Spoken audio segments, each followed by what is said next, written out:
Captain Marvel, la petite nouvelle des écuries homonymes, nous offre un retour vers le futur afin de remettre les pendules à l'heure juste avant le chapitre final des Avengers. En l'an 1994, Vers, une extraterrestre amnésique, poursuit une race d'extraterrestres polymorphes jusque sur Terre et fait équipe avec un Samuel L. Jackson semblant tout droit sortir du tournage de Pulp Fiction. GG le make-up.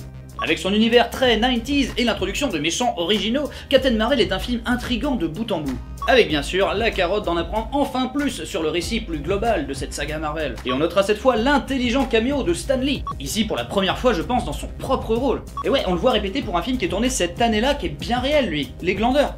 Le fil rouge étant bien sûr un girl power assumé sur fond de quête d'identité vu et revu, sans parler du twist encore plus vu et revu. Et ça mérite clairement aucune polémique, parce que même si elle est un peu stoïque dans la bande-annonce, elle se met à chialer et elle pouffe de rire au moins 10 fois dans le film, donc franchement mais fermez tous votre gueule. Bon, reste que perso craqué ne veut pas dire personnage intéressant, même si Carol reste bien badass et attachante. Juste que Nick Fury lui vole la vedette 1000 fois, et tout le monde adorait déjà Nick Fury.